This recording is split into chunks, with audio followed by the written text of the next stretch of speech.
Okay sir, કાલે academy પર કયા કયા સર હશે? ફોન કરજે ને યાર મને.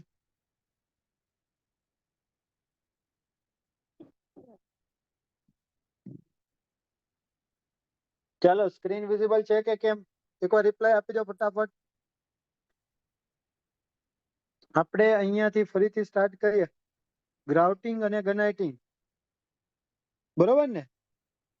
ગ્રાઉટિંગ અને ગનાઇટિંગ વિશે વાત કરીએ કે ગ્રાઉટિંગ એટલે શું છે અને ગનાઇટિંગ એટલે શું છે. એની પહેલાના આપણે લેક્ચર હતો ત્યારે રિપેર, રિહેબિલિટેશન, રેટ્રોફિટિંગ ઉપર વાત કરેલી હતી, બરોબર ને? કોઈ પણ તમને સિમ્પલ ઇન્ટરવ્યુમાં ક્વેશ્ચન પૂછે કે રિપેર, રિહેબિલિટેશન અને રેટ્રોફિટિંગ એટલે શું, તો રિપેર એટલે તમારે કોઈ પણ વસ્તુ છે કે જે ડેમેજ થઈ ગઈ છે, એટલે કે એને જેવી હતી એવી જેવી તમને સ્વરૂપમાં લાવી એસ્થેટિકલી, એને કોના તરીકે ઓળખવામાં આવે છે? રિપેર તરીકે ઓળખવામાં આવે છે. રિહેબિલિટેશન એટલે કે હું એની જેટલી સ્ટ્રેન્થ પહેલા હતી એટલી જ સ્ટ્રેન્થ પછી લાવી, ઈ પ્રોસીજર જે આપણે કરીએ છીએ એને રિહેબિલિટેશન તરીકે ઓળખવામાં આવે છે. રેટ્રોફિટિંગ એટલે કે કોઈ પણ સ્ટ્રક્ચર તમારું ડેમેજ થઈ ગયું છે, બરોબર, કાં તો વીક થઈ ગયું છે, એને તમારે સ્ટ્રોંગર બનાવવું છે અગેન્સ્ટ અર્થક્વેક અથવા તો લેટરલ લોડ અગેન્સ્ટમાં, તો એની માટેની જે પ્રોસીજર કરીએ એને રેટ્રોફિટિંગ તરીકે ઓળખવામાં આવે છે. ક્લિયર? એટલે વોઇસમાં પ્રોબ્લેમ છે હજી?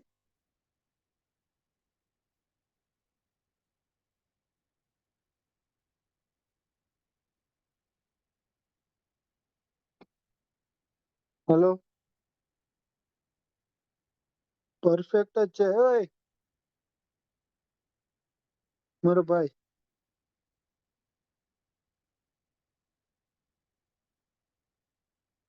એક જ મિનિટ હો.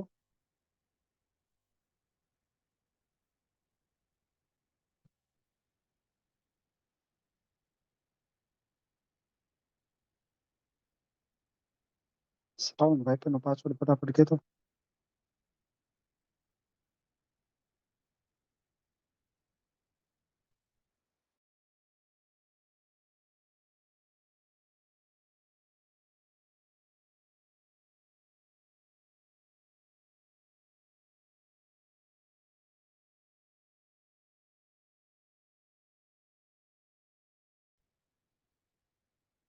ચલો, અવાજ ક્લિયર આવે છે કે નહીં? એકવાર હા કે ના કહી દો. સર, અત્યારે એકેડમી એ પહોંચી જાવ. એટલે એકેડમી જ છું હજી. તમારા લેક્ચર ની વાટે મારે ઘરે નથી જવાતું. આવ્યા હતા તો ચાલો. તો ગ્રાઉટિંગ સોરી, આ 3 ડેફિનેશન કે એમાં કોઈ દી હવે આપણો પાછું પડવું ન જોઈએ, બરોબર? બધાને ડેફિનેશન હાલો. ત્રણેયને એક્ઝામ્પલ આપવાના કહું તો રિપેર નું એક્ઝામ્પલ હું યાદ રાખશો? દરેકનું એક એક એક્ઝામ્પલ યાદ રાખવાનું છે. જીપીએસસી માં ઓલરેડી એક્ઝામ્પલ પૂછાઈ ગયું છે, તો રિપેર નું એક્ઝામ્પલમાં તમે શું આપશો? એક્ઝેક્ટલી ડોર, વિન્ડો અથવા તો ફ્લોરિંગ, બરોબર ને? એ બધું કેની અંદરમાં આવશે?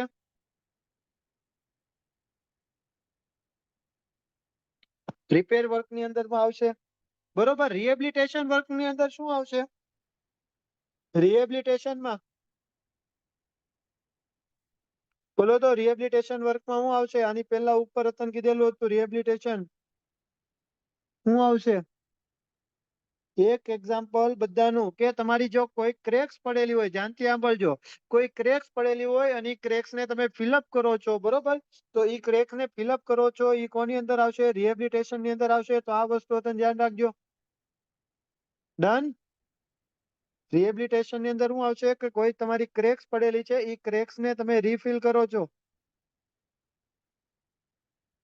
અને રેટ્રોફિટિંગ ની અંદર શું આવશે? ફટાફટ આન્સર આપો તો. રેટ્રોફિટિંગ ની અંદર રેટ્રોફિટિંગ ની અંદર તો બે વસ્તુ, કોલમ જેકેટિંગ અથવા તો બીમ જેકેટિંગ.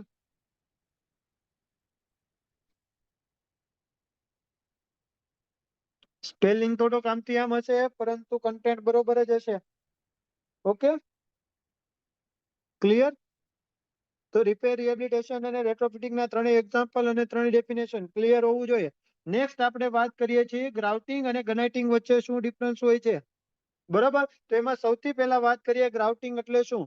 ગ્રાઉટિંગ એટલે કે કોઈ પણ જગ્યાએ તમારા ક્રેક્સ હોય અથવા તો વોઇડ્સ હોય એને તમે પ્રેશર થી જ્યારે સિમેન્ટ મોટાર અથવા તો સિમેન્ટ સ્લરી એપ્લાય કરો છો અને ક્રેક્સ ને ફિલઅપ કરવાની જે પ્રોસીજર હોય છે એને કોના તરીકે ઓળખવામાં આવે છે, ગ્રાઉટિંગ તરીકે ઓળખવામાં આવે છે.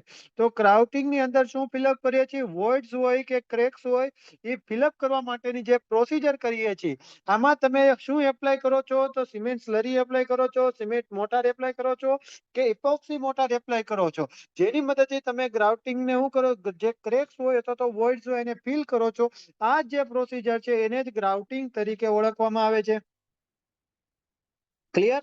તો ગ્રાઉટિંગ મેઇનલી કઈ જગ્યાએ કરવામાં આવે છે, તો જે સોઇલની તમારે બેરિંગ કેપેસિટી ઇન્ક્રીઝ કરવી હોય એવી જગ્યાએ તમે ગ્રાઉટિંગ કરો છો, અથવા તો જે તમારું ડેમ હોય છે ડેમની અંદર નીચે તમારું જે ક્રેક્સ ડેવલપ થયું હોય છે એ ક્રેક્સ ને ફિલઅપ કરવા માટે તમે ગ્રાઉટિંગ કરો છો. તો મેઇનલી બે ટાઈપના ગ્રાઉટિંગના ટાઈપ આવે. એક તમારું હવે કન્સોલિડેશન ગ્રાઉટિંગ આવે અને બીજું તમારું કટિંગ ગ્રાઉટિંગ આવે. કે જ્યારે તમે કોઈ વસ્તુની અંદર તમે ગ્રાઉટિંગ મટીરિયલ એપ્લાય કરો છો, પ્રેશરથી તમે એપ્લાય કરો છો અને ઈ તમે ઓછી ડેપ્થ ઉપર એપ્લાય કરતા હોય તો એને કોના તરીકે ઓળખવામાં આવે છે, કન્સોલિડેશન ગ્રાઉટિંગ તરીકે ઓળખવામાં આવે છે. ડેમમાં આપણે મોસ્ટલી કયું ગ્રાઉટિંગ કરીએ છીએ, તો હમણાં જ એક સાહેબ બેઠા હતા જે ડેમ ડિઝાઇન કરે છે એની જોડે જ મારે ચર્ચા થતી હતી. તો એ સાહેબે જ મને કીધું કે ડેમમાં આપણે વધારે પ્રિફર કયું કરીએ છીએ, કર્ટેન ગ્રાઉટિંગ કરીએ છીએ. અને એ સાહેબ જ તમારું જે ઇરિગેશન સબ્જેક્ટમાં તમને આખું જે ગેટ ગેટ બનાવશે અને હાલમાં એ ગેટ ડિઝાઇન કરે છે.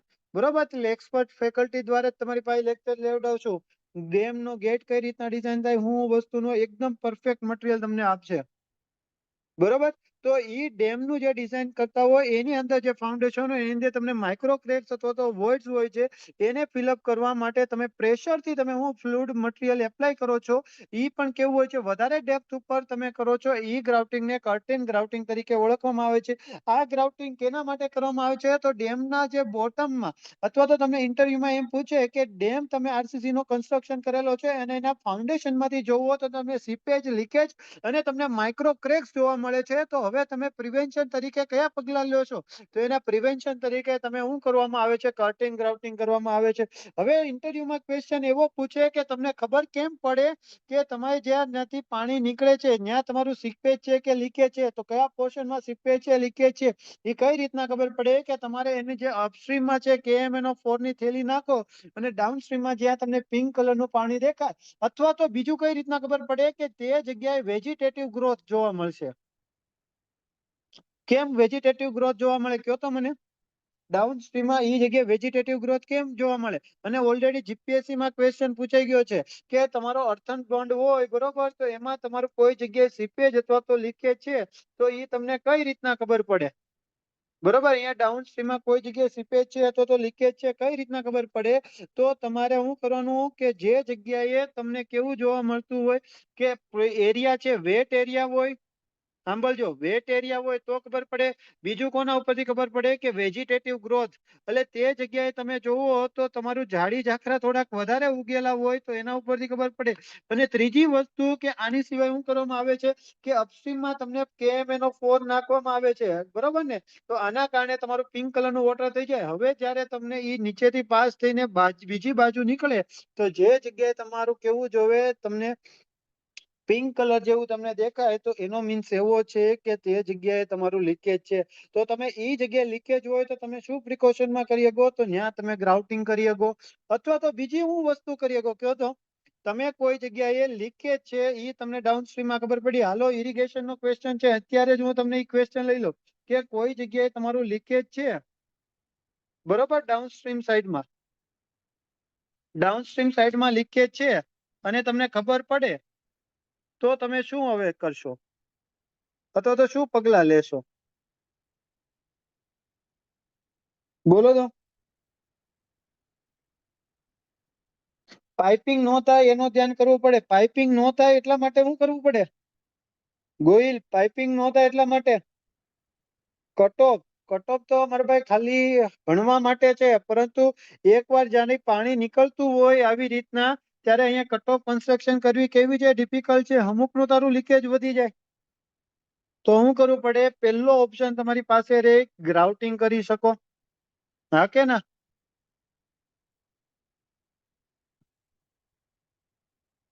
બીજો હું ઓપ્શન રહી ગયો તો, અને તમે ઓલરેડી ભણી ગયા છો. ઇમ્પેરિયસ બ્લેન્કેટ બ્લેન્કેટ નહીં, અક્ષત નહીં, કાઉન્ટર બમ કરીને વર્ડ ભણેલા. આવી રીતના તમારું કોઈ જગ્યાએ લીકેજ હોય તો અહીંયા તમે માટીથી ફિલિંગ કરીને કોમ્પેક્શન કરી દો. હા કે ના? તો એનું વર્તન કરી શકો. બીજો એક ભાઈ કુલદીપભાઈએ બહુ મસ્ત આપેલો છે આન્સર કે જીઓ સિન્થેટિક મટીરિયલ યુઝ કરશું, પણ કઈ જગ્યાએ કુલદીપ ઈ નો કીધું, તે ખોટું કીધું. તો જીઓ મેમ્બર નો યુઝ કરે, જીઓ મેમ્બર. અત્યારે અમે ઘણી જગ્યાએ માઇનોર ઇરિગેશનમાં જે જગ્યાએ લીકેજ હોય, બરોબર, ઈ સ્પોટ ફાઇન્ડ આઉટ કરીને અપસ્ટ્રીમ સાઈડમાં શું કરે છે, કટ ઓફ કરીને ત્યાં ઇમ્પરિમેબલ લેયર તરીકે જીઓ મેમ્બ્રેન નાખીએ છીએ. પણ કઈ જગ્યાએ નાખીએ મારો ભાઈ? અપસ્ટ્રીમ સાઈડમાં નાખવું પડે. કુલદીપ ક્લિયર? ડાઉનસ્ટ્રીમ સાઈડમાં ન હોય. ડાઉનસ્ટ્રીમ સાઈડમાં તારે કરવું હોય તો કાઉન્ટર બમ કરીએ. કાઉન્ટર બમ એટલે કાંઈ નહીં, માટી ફિલિંગ. બરોબર, અહીંયાથી માટીનું લેયર ઉપર થપ્પો મારી દે તો તારું પાણી તો તારું જે ઇફેક્ટિવ સ્ટ્રેસ છે એ વધી જાય. ઇફેક્ટિવ સ્ટ્રેસ વધી જાય તો તારું પાઇપિંગ થતું કેવું થઈ જાય? બંધ થઈ જાય. થઈ જાય કે ન થઈ જાય? ક્યારે તારું ઇફેક્ટિવ પાઇપિંગની કન્ડિશન ક્યારે જોવા મળે? કે જ્યારે તારું સિગ્મા ઇફેક્ટિવ, બરોબર, એ કેવું હોય? ઓછું હોય. કોના કરતા? વોટર પ્રેશર કરતા. ત્યારે જ તને પાઇપિંગ જોવા મળે ને. તો તું ઇફેક્ટિવ સ્ટ્રેસ વધારી દેતો. કેમ સીપેટ ડ્રેઇનમાં નો હોય, ડાઉનસ્ટ્રીમમાં? શું કહે છો ઋષિ? વોટરપ્રૂફિંગ ની જેમ બિટુમિન યુઝ ના થાય? ના અંકિત મારો ભાઈ, બિટુમિન યુઝ કરવું ફિઝિબલ નથી સાઇટ ઉપર. સમજો? જીઓ સિન્થેટિક વાળું તો અત્યારે અમે નાવ ડેઝમાં આપણે ડિપાર્ટમેન્ટ જે લોકોને ઇરિગેશનમાં આવવાનું છે એને તો આની સાથે જ કામ કરવાનું છે. જીઓ મેમ્બ્રેન, જીઓ મેમ્બ્રેન આખું જીઓ ટેક્સટાઇલ લઈ, બરોબર. જીઓ સિન્થેટિક આવશે, જીઓ ટેક્સટાઇલ આવશે, જીઓ મેમ્બ્રેન આવશે, જીઓ ગ્રીડ આવશે, જીઓ સેલ આવશે, જીઓ ફોર્મ આવશે, જીઓ ક્લે લેનર આવશે. બધા ટાઈપના ભણાવશું. અને ઓલરેડી એનું મટીરિયલ એ તૈયાર છે. મસ્ત એવું ગુજરાતીમાં લખેલું મટીરિયલ છે આપણી પાસે, બરોબર ને? તો એ હતા હું તમારી યારે નોટ શેર કરીશ, એમાંથી હતા તમે જોઈને આગળ કરી શકો છો. ક્લિયર? તો આ જીપીએસસી માં ઓલરેડી ક્વેશ્ચન પૂછાઈ ગયો છે કે લીપેજ અથવા તો સીકેજ જોવા મળતું હોય તો પાઇપિંગ જોવા મળતું હોય, બરોબર, ત્રણેય માટે લાગુ પડે. પાઇપિંગ કન્ડિશન ને પ્રિવેન્શન કરવા માટે, લીકેજ ને પ્રિવેન્શન કરવા માટે, અથવા તો બીજું હું તમે કહી શકો કે સીપેજ, બરોબર. આ બધી વસ્તુને તમારું અટકાવવા માટે કઈ રીતના, તો આટલા ઓપ્શન તમે સિલેક્ટ કરી શકો છો.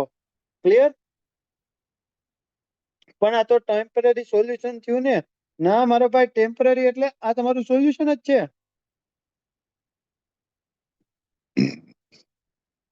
પછી તારે જો હાવ તારે બંધ જ કરવું હોય તો ઈ સેક્શન ને આખો કટ ડાઉન કરવો પડે, અને એ ત્યારે ફિઝિબલ થાય નહીં. સમજો? ક્લિયર? હા કે ના? તો કે સ્મિત. તો પછી હવે આગળ વધીએ.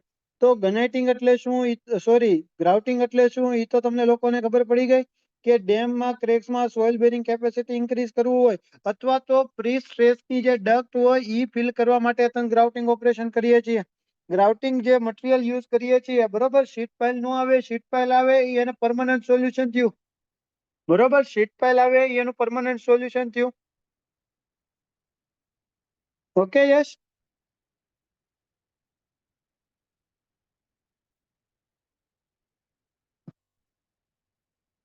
હા તો કે માર ભાઈ. તો જો વોટર સિમેન્ટ રેશિયો ઈ કઈ શીટ પાઇલ આવે? બે શીટ પાઇલ આવે, અપસ્ટ્રીમ સાઈડ આવે, ડાઉનસ્ટ્રીમ સાઈડ આવે, ઇન્ટરમીડિયેટ શીટ પાઇલ આવે. કઈ તેમાંથી એ શીટ પાઇલ સૌથી વધુ કામની? એ બધી જ વસ્તુ ક્યારે ડિસ્કશન કરશું આપણે? જ્યારે તમારું ઇરિગેશન સબ્જેક્ટ રુચિત સાહેબ ભણાવશે ત્યારે તમને કમ્પ્લીટલી સમજાવશે, બરોબર. નેક્સ્ટ આપણે વાત કરીએ. સર ધીરુ બોલો, લખવાનો ટાઈમ મળે. મારો ભાઈ, લખવાનો ટાઈમ તો પછી તું અહીંયા આપણે ડિસ્કશન લખેલું હોય એની ઉપરથી લખી લેજે ને. બાકી તો હું બોલે એટલું બધું કે તું અત્યારે લખી જ નહીં હગે. ઓકે ગૌતમ? ચાલો નેક્સ્ટ ટોપિક આપણે વાત કરીએ, ગનાઇટિંગ અથવા તો શોર્ટકટિંગ.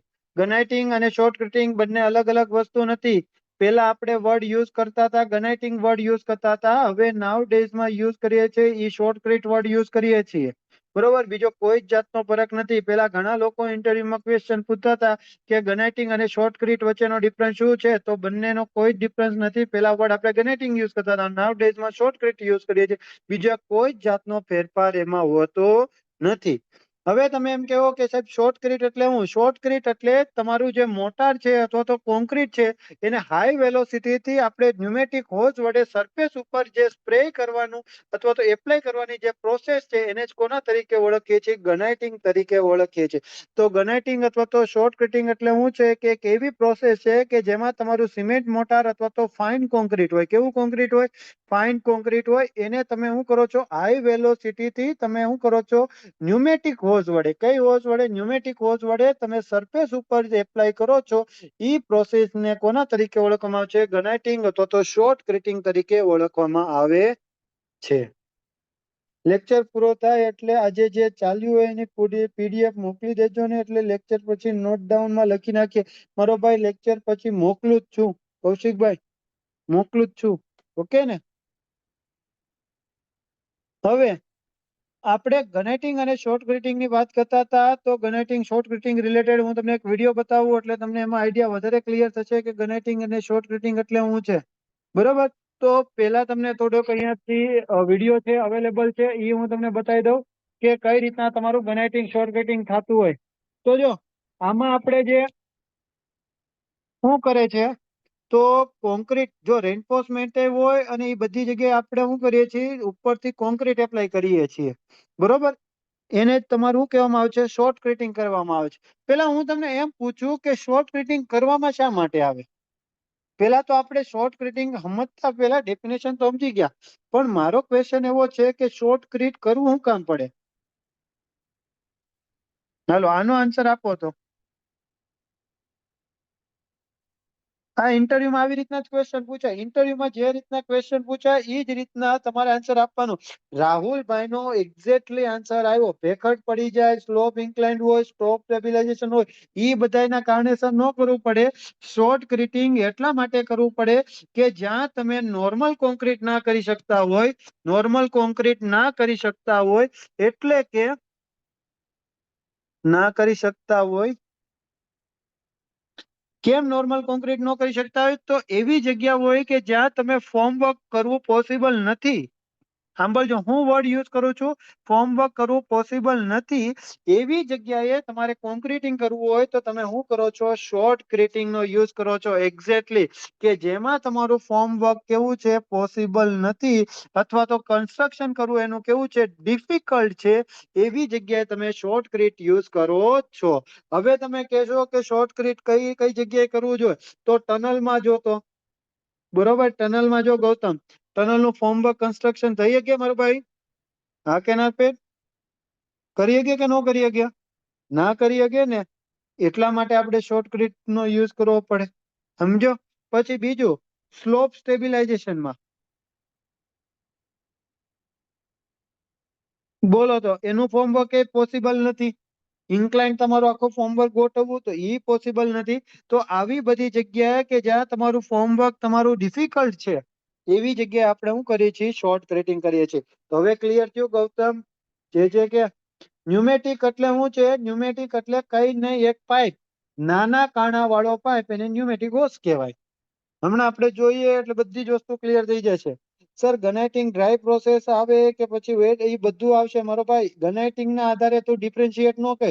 આમે શોર્ટકટ ના બે ડિફરન્સ આવે, તું ખોટો તું કન્ફ્યુઝ ન થાય. બધી જ વસ્તુ આવશે. એકવાર આખો ટોપિક પૂરો થવા દે. બરોબર ને મારા ભાઈ?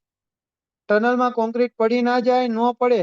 કેમ? કારણ કે શોર્ટ ક્રિટિંગમાં જે આપણે કોન્ક્રીટ યુઝ કરીએ એ તમારું કેવું હોય? લો વોટર સિમેન્ટ રેશિયો વાળું કોન્ક્રીટ હોય. બરોબર, અને બીજું કેવું હોય? તમારું ક્વિક સેટ થાય એવું કોન્ક્રીટ હોય.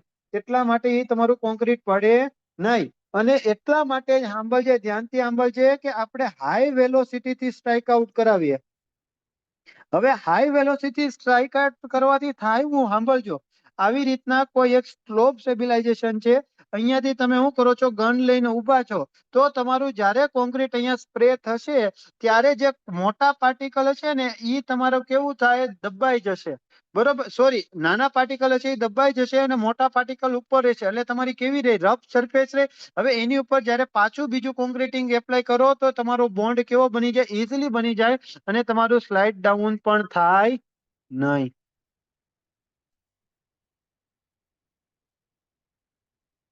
ક્લિયર?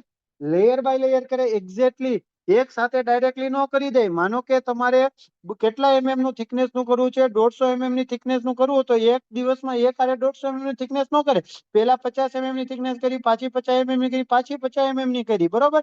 એટલે તમારું કોન્ક્રીટ નું કરે, હાઈ વેલોસિટી થી સ્ટ્રાઇક ડાઉન કરે, તો એના કારણે જે નાના નાના પાર્ટિકલ્સ છે એ તરત ચોટી જાય. એની ઉપર કેવા રહે, મોટા પાર્ટિકલ્સ રહે. મોટા પાર્ટિકલ્સ રહે તો એ તમારી કેવી સરફેસ બનાવે, રફ સરફેસ બનાવે. રફ સરફેસ બનાવે તો એના કારણે શું થાય કે જ્યારે તમે બીજો લેયિંગ કરશો તો ત્યારે બંને વચ્ચેનું તમારું બોન્ડ કેવું બનશે, સારું બનશે અને તમારું કેવું રહે, સ્ટેબિલાઈઝ રહે અને તમારું પડી શકશે નહીં. ક્લિયર?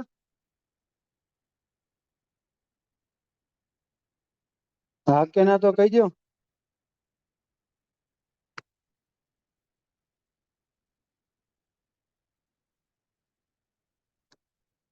હાઈ ડેન્સિટી કે એવું કઈ વસ્તુ ન હોય મારા ભાઈ.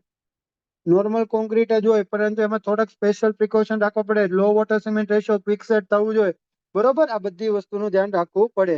મિનિમમ મેક્સિમમ કેટલા નું હોય એવું કોઈ જ ક્રાઇટેરિયા હોતો નથી. એ ડિપેન્ડ કરે છે કે તમારે સ્લોપ નું જે સ્ટેબિલાઇઝેશન છે એ કરવા માટે કઈ રીતની રિક્વાયરમેન્ટ છે. ઓકે ને?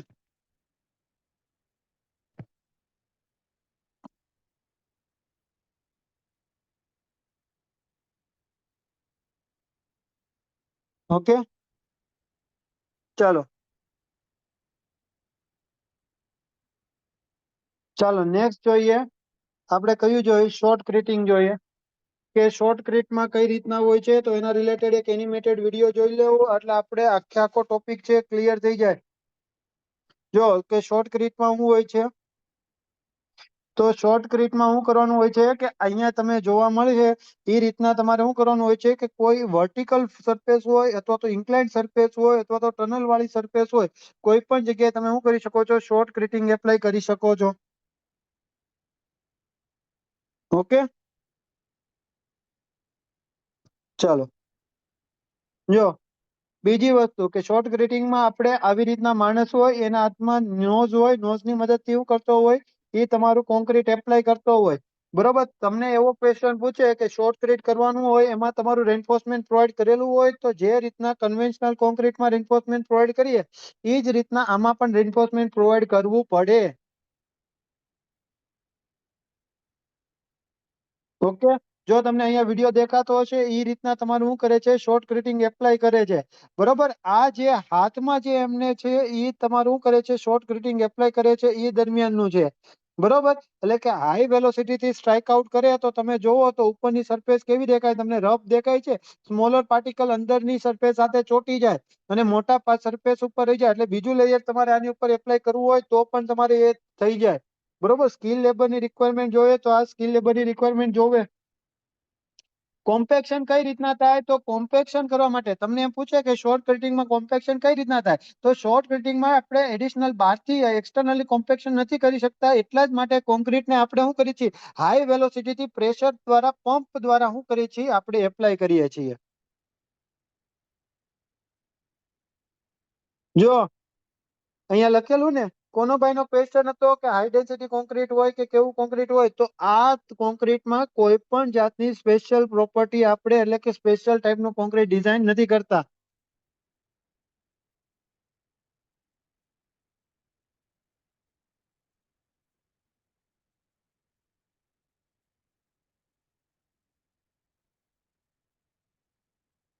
જો બે પ્રોસેસ છે, ડ્રાય પ્રોસેસ છે અને બીજી શું છે, વેટ પ્રોસેસ છે. ઈ બે શું છે, તો એક તમારી ડ્રાય પ્રોસેસ છે અને બીજી કેવી પ્રોસેસ છે, વેટ પ્રોસેસ છે. એક તમારી ડ્રાય પ્રોસેસ આવે અને બીજી કેવી આવે, વેટ પ્રોસેસ આવે. ઈ બંને કોની પ્રોસીજર છે, તો શોર્ટ ક્રિટની પ્રોસીજર છે. બરોબર, એટલે કોઈ મગજમાં એવું નહીં રાખતું કે જે ડ્રાય પ્રોસેસ છે એને ગનાઇટિંગ કહેવાય, વેટ પ્રોસીજર છે એને શોર્ટકટ કહેવાય, એવું એકેય વસ્તુ આવશે નહીં. બરોબર, ફોર્મવર્ક નો ટાઈમ બચે, ખાલી એક્ઝેક્ટલી ફોર્મવર્ક પાસ કરવાનો ટાઈમ બચી જાય.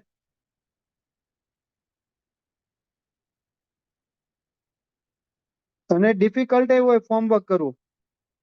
સર, જ્યાં સ્મોલ પાર્ટિકલ નું લેયર બન્યું હોય ત્યાં ક્રેક પડવાની પોસિબિલિટી વધી ન જાય? નો વધે વંદના બેન, ના વધે.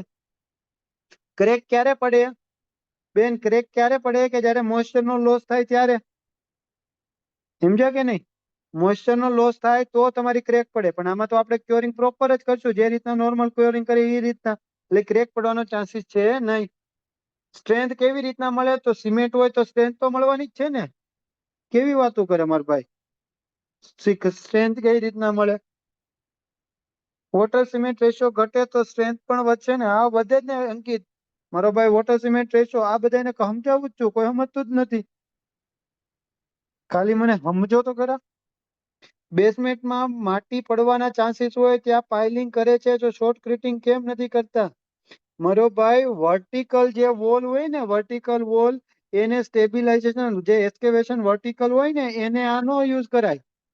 કેમ? કારણ કે આ ફિઝિબલ ન થાય, ત્યાં તારે વોલ જ કન્સ્ટ્રક્શન કરવી પડે.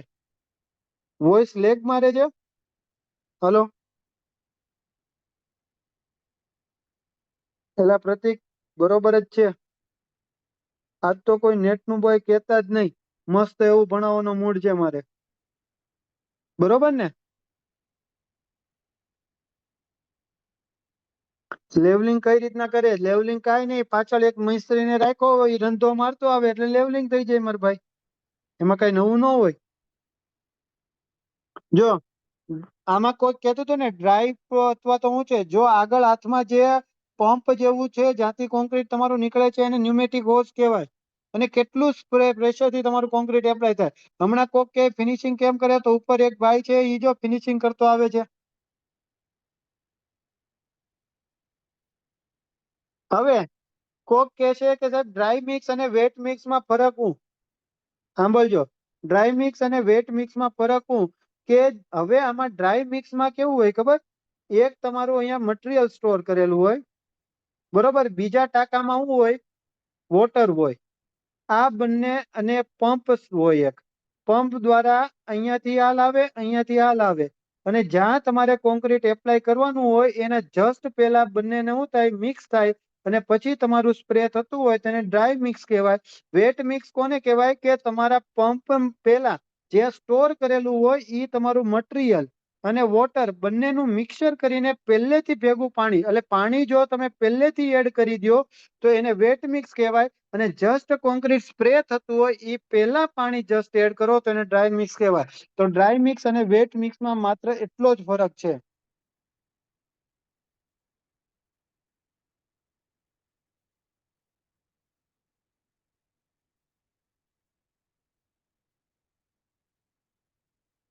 જો આવી રીતના એપ્લાય કરે,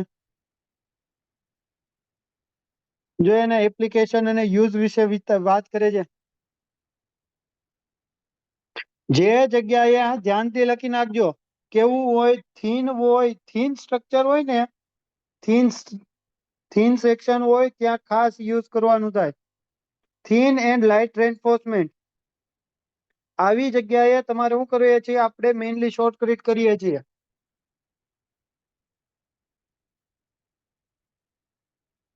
હવે અમરભાઈ, શેલ્ડેડ અથવા તો આવી રીતના ટનલ નું લાઇનિંગ કરવું હોય અથવા તો કેનાલ નું લાઇનિંગ કરવું હોય તો એવી જગ્યાએ તને શોર્ટકટ કરે. રોક નું સ્ટેબિલાઇઝેશન કરવું હોય તો જો અહીંયા તમને રોક નું સ્ટેબિલાઇઝેશન કરીને તને બતાવેલું છે.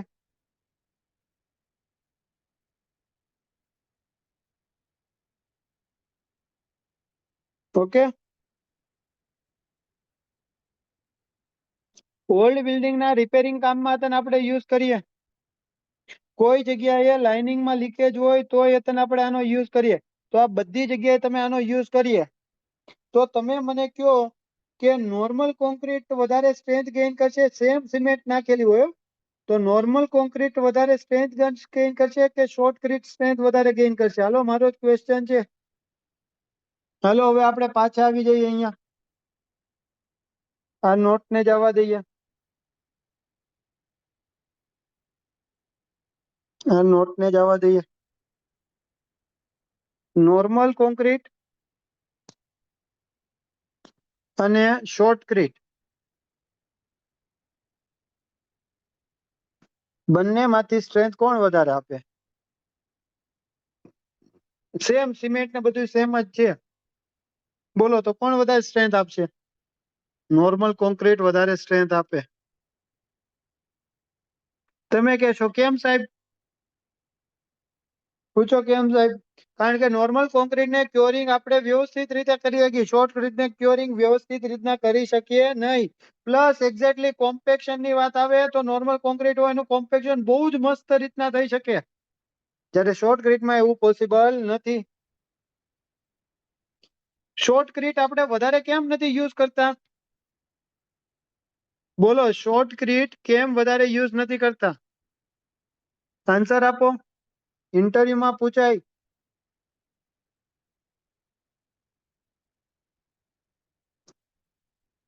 સ્કિલ લેબર રિક્વાયરમેન્ટ જોવે એટલે નહીં. હજી એક આન્સર આપો, સારો એવો આન્સર. એક્ઝેક્ટલી કોસ્ટ કેવી હોય આની? કોસ્ટ હાઈ હોય, કોસ્ટલી પડે. બરોબર ને? બીજું રીઝન તો સ્ટ્રેન્થ લેસ.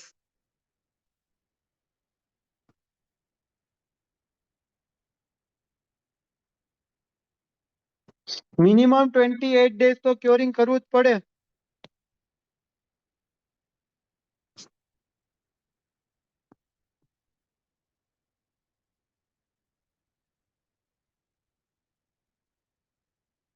વેટ મિક્સ અને ડ્રાય મિક્સ.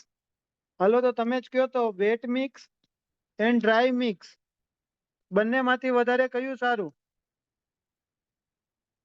પહેલેથી તમે પાણી નાખીને મિક્સ કરેલું હોય ઈ સારું, કે જ્યારે જસ્ટ એપ્લાય થવાનું હોય ઈ પહેલા મિક્સ થાય ઈ વધારે સારું?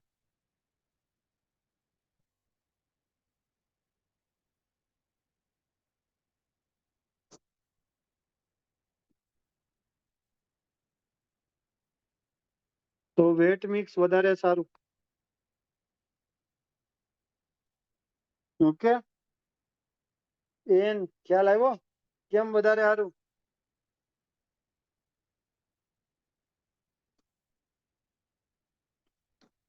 સ્ટ્રેન્થ એની કેટલી હોવી જોઈએ? 25 ન્યૂટન પર mm સ્ક્વેર કરતા વધારે હોવી જોઈએ. બે પ્રોસીજર આવે, વેટ મિક્સ આવે અને ડ્રાય મિક્સ પ્રોસીજર આવે. એ વસ્તુ લખવાની રહી ગઈ, ડ્રાય મિક્સ અને વેટ મિક્સ. હું લખેલું ડ્રાય મિક્સ પ્રોસેસમાં તમારું મિક્સર એક સેન્ડ અને સેન્ડ નું જ હોય. ન્યુમેટિક હોઝ વડે mixing of water under pressure થી જસ્ટ એપ્લાય પહેલા બિફોર તે એન્ટર ડિલિવરી નોઝ ત્યારે જ ખાલી વોટર એડ થાય. બરોબર? કઈ જગ્યાએ થીન લેયરમાં જ આપણે એપ્લાય કરીએ, સક્સેસિવ લેયર એપ્લાય કરવાના, આ બધી વસ્તુ તો તમને ખબર જ હોય. ગ્રાઉટિંગ નું લેયર, જો કોઈ હમણાં લેયર નું પૂછતું હતું ને, ગનેટિંગ અથવા તો શોર્ટ કટિંગ નું લેયર 40 થી લઈને 50 ના લેયરમાં કરીએ. ક્યોરિંગ 7 દિવસ, અને 7 દિવસ લખ્યું છે પણ 28 દિવસ સુધી. કઈ જગ્યાએ? કે જે જગ્યાએ તમારા થીન સેક્શન હોય, લાઇટ ઇન રેન્ફોર્સમેન્ટ હોય, બરાબર, શેલ સ્ટ્રક્ચર હોય, થીન વોલ કન્સ્ટ્રક્શન કરવું, ટનલ રિપેરિંગ વર્ક કરવું છે, બરોબર, અર્થક્વેક અથવા તો ફાયર ના કારણે કોઈ પણ વસ્તુ ડેમેજ થયેલી છે, હાઇડ્રોલિક સ્ટ્રક્ચરમાં હતા આનો યુઝ કરી છે, સ્ટ્રેન્થનિંગ ઓફ બિલ્ડિંગ, એટલે જે લોકો એવું કહેતો હોય ને રેટ્રોફિટિંગમાં આપણે આનો યુઝ કરીએ ગયા. રેટ્રોફિટિંગ. સ્ટેબિલાઇઝેશન ઓફ રોક મારું સૌથી આઈએમપી. સૌથી આઈએમપી કયું? Stabilisation of rock. અર્થના સ્લોપને પ્રોટેક્ટ કરવા માટે આપણે આનો યુઝ કરીએ છીએ. ઓકે ને? બોલો, ક્લિયર?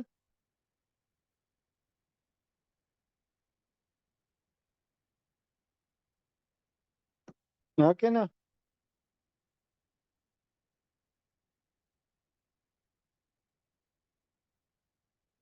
એક વિડીયો જોઈ લઈ કે કઈ રીતના કામ કરે.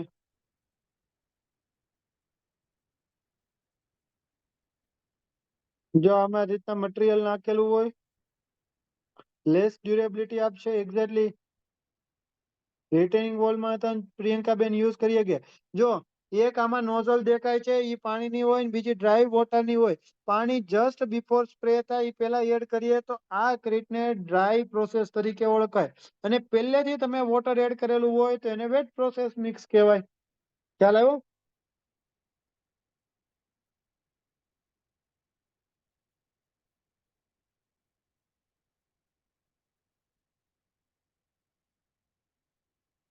જો આવી રીતના ટનલ લાઇનિંગમાં કરે. જોયું? સર કઈ કન્ડિશનમાં ડ્રાય થાય, કઈ કન્ડિશનમાં વેટ થાય? મોટે ભાગે વેટ જ યુઝ થાય. ડ્રાય તો ખાલી ડિફરન્શિએટ કરેલું છે. સમજો?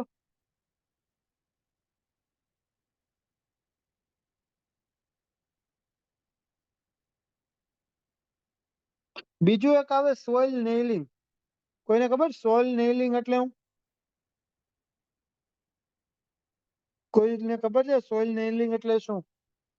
તો જોવો વિડીયો મસ્ત આપેલો છે સોઇલ નેઇલિંગ ઉપરનો. કે જે જગ્યાએ તમારી સોફ્ટ સોઇલ હોય એને તમારે સ્ટ્રોંગ બનાવવી હોય તો એની માટે આપણે શું કરીએ છીએ? આવો એક રોડ ઇન્સર્ટ કરીએ છીએ. બરોબર, ડ્રીલ કરીએ છીએ અને રોડની આજુબાજુ કોન્ક્રીટ સાથે તમે આને જે કરો છો એને સોઇલ નેઇલિંગ તરીકે ઓળખવામાં આવે છે. સિમ્પલ ભાષામાં સમજવું હોય તો આપણે કેમ ઓલી સોઇલ ભરાવીએ, સોય હોય એ વસ્તુને આપણે ભરાવી દઈએ તો એના કારણે એની સ્ટ્રેન્થ કેમ વધી જાય, સેમ વસ્તુ આમાં કરે. બરોબર, આ કઈ જગ્યાએ કરેલું છે? તો આ બહુ બધી જગ્યાએ થાય. જ્યાં સોફ્ટ સોઇલ હોય, લૂઝ સોઇલ હોય એને તમારું સ્ટ્રોંગ કરવા માટે આપણે આ રીતના યુઝ કરીએ.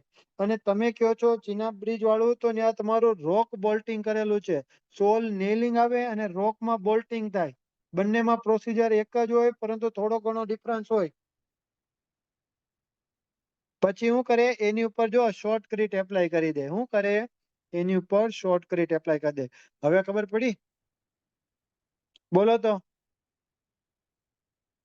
આ જે વસ્તુ કરેલી છે ને, આ તમારું રોક બોલ્ટિંગ કરેલું છે.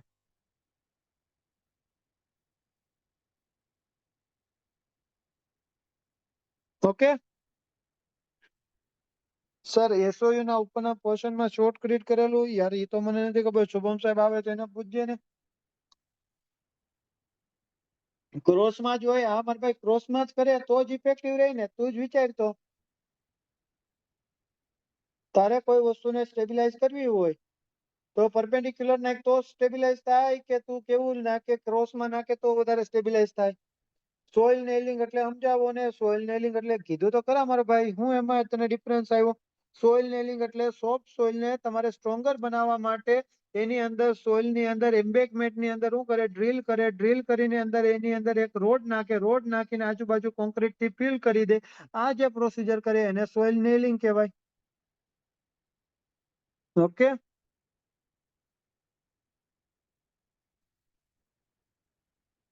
SF4 નામ સાથે તો આવતો છે મારા ભાઈ.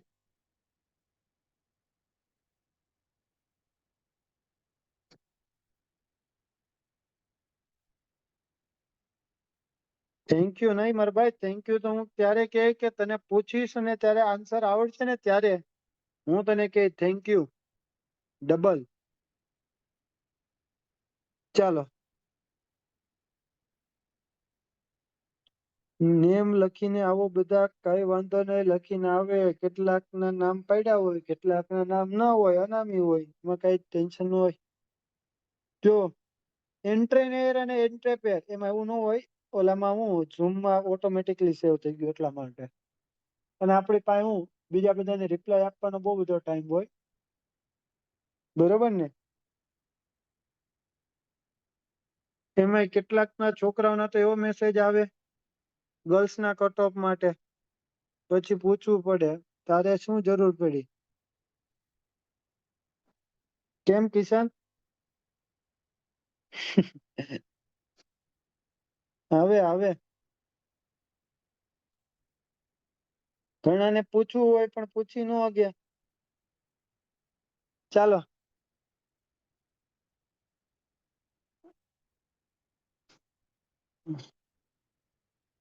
એન્ટ્રેનિયર અને એન્ટ્રેપેર આમનામ તો અમે 4 વર્ષથી ભણાવતા નથી. બધી જ ખબર હોય. એન્ટ્રેનિયર અને એન્ટ્રેપેર બંનેમાં ડિફરન્સ શું? પેલા તો હું તમને ક્વેશ્ચન પૂછું, એન્ટ્રેનેર સારી કે એન્ટ્રેપેર સારી? એન્ટ્રેનેર સારી કે એન્ટ્રેપેર સારી? તો એન્ટ્રેનેર સારી. આમ તો બે માંથી એકેય એર સારી નહીં હો. આમ તો બે માંથી એકેય સારી નહીં, પરંતુ એન્ટ્રેનેર આપણે ઇન્ટેન્શનલી એડ કરેલી હોય. કેવું ઇન્ટેન્શનલી એડ કરેલી હોય.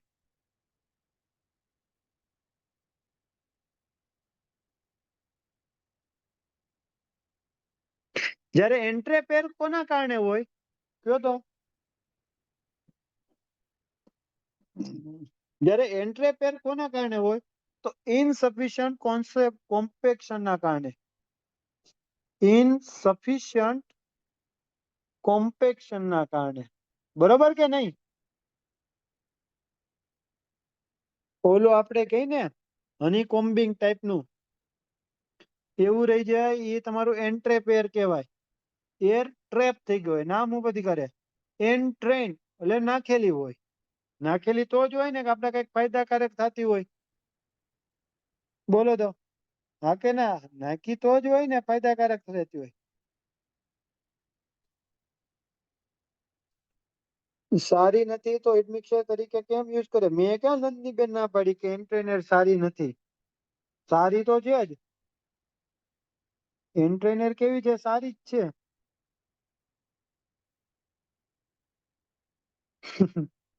કે તો ઘડીક વારમાં ફરી જાય.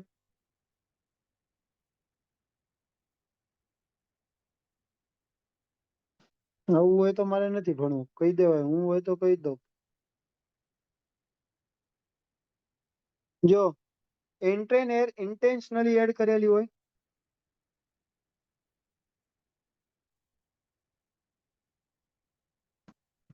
આ ડ્યુ ટુ ઇમ્પ્રોપર કોમ્પેક્શન ના કારણે.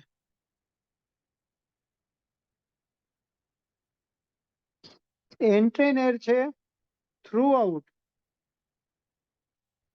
આખા એરિયામાં અથવા તો વોલ્યુમમાં યુનિફોર્મલી ડિસ્ટ્રીબ્યુટેડ હોય.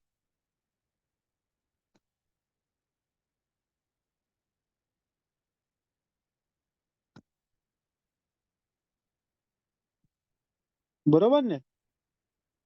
આ તમારે કોઈ જગ્યાએ ક્લસ્ટરના ફોર્મમાં હોય, એટલે કે ભેગી થઈ ગઈ હોય.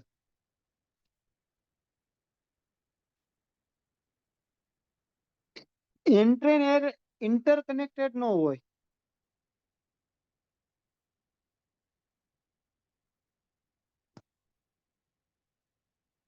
અને આ કેવું હોય? ઇન્ટરકનેક્ટેડ હોય.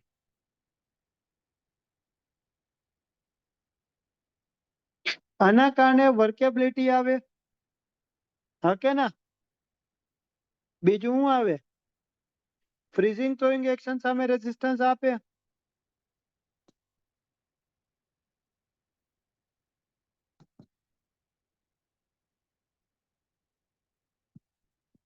હા કે ના? લુબ્રિકન્ટ તરીકે કામ કરે એટલે વર્કેબિલિટી આપે. ફ્રીઝિંગ થ્રોઈંગ એક્શન સામે કામ આપે. સલ્ફેટ અટેક રિડ્યુસ કરે.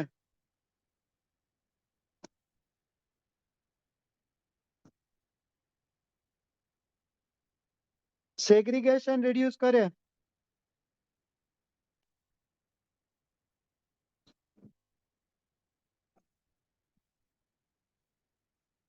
પરમિયાબિલિટી પણ ઓછી હોય.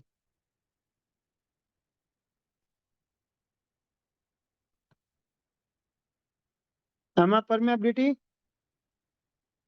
વધારે હોય.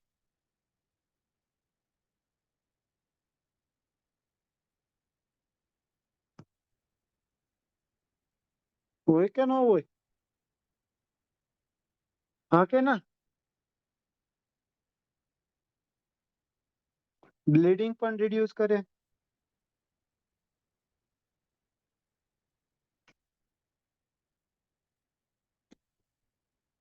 પરંતુ બંનેના કારણે સ્ટ્રેન્થ તો રિડ્યુસ થાય.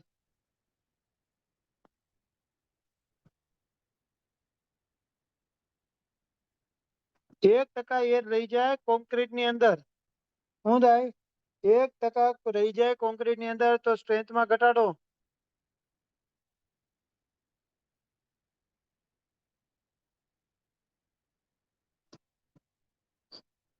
ઓકે ને, ક્લિયર ભાઈ? હીટ એબ્ઝોર્પ્શન, એટલે એવું થોડું આવે હીટ એબ્ઝોર્પ્શન.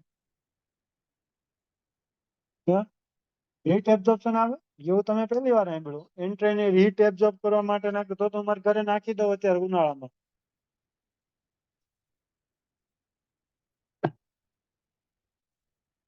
ના આવે એવું કઈ. અવિરાજ,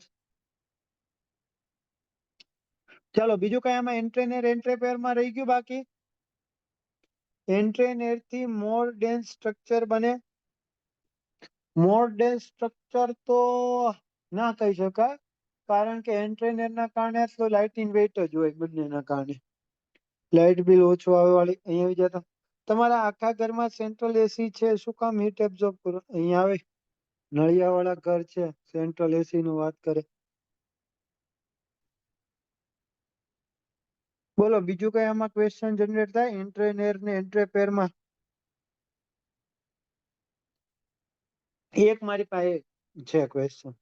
યુનિટ વેઇટ ઓછો કરે, બંને યુનિટ વેઇટ ઓછો કરે.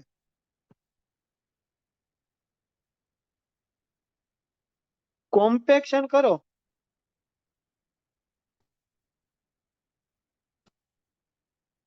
તો કઈ એર રિમૂવ થાય? બોલો તો.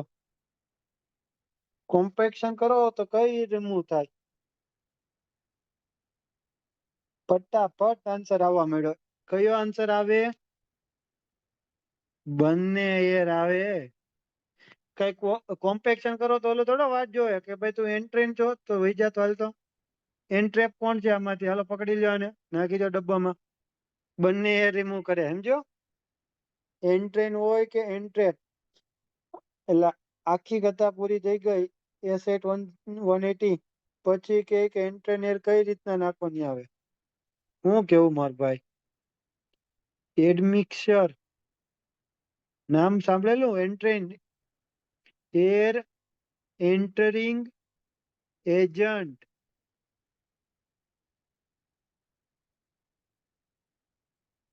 હા કે ના? 08 80 માર્ક્સ વાળી બીજાનું નો અત્યારે જો કર્મ હારા રાખ. હજી આપણું ઇન્ટરવ્યુ પૂરું નથી થઈ ગયું. સાંભળજો, કયા કયા એર એન્ટ્રિંગ એજન્ટ તરીકે હોય? Hydrogen peroxide, aluminium powder, fatty acid, બરાબર ને? વેજીટેબલ રેઝિન્સ, બરોબર. આ બધા આવે. ચાલો બીજું કઈ ક્વેશ્ચન હતા? એન્ટ્રેન એર થી કોન્ક્રીટ ની ડ્યુરેબિલિટી વધે. હા મારા ભાઈ, હા. આનાથી ડ્યુરેબિલિટી વધે હો. ડ્યુરેબિલિટી વધે. મસ્ત ક્વેશ્ચન હતો. ડ્યુરેબિલિટી વધે. Vimalbhai, good observation. કોમ્પેક્શન કરવાથી એર નીકળે તો એન્ટ્રેન મિક્સર કેમ યુઝ કરે? સ્નેહલબેન, બહુ જ મસ્ત ક્વેશ્ચન છે. કે ભાઈ કોમ્પેક્શન કરીએ છીએ તો આપણે એર એન્ટરિંગ નીકળી જાય ને. અરે બધી ના નીકળે બેન, નીકળે તો ખરા પણ બધી ના નીકળે. પ્લસ કોમ્પેક્શન કર્યા પેલા હતા ને બીજી તો વસ્તુ હતી ને સ્નેહલબેન, હા કે ના?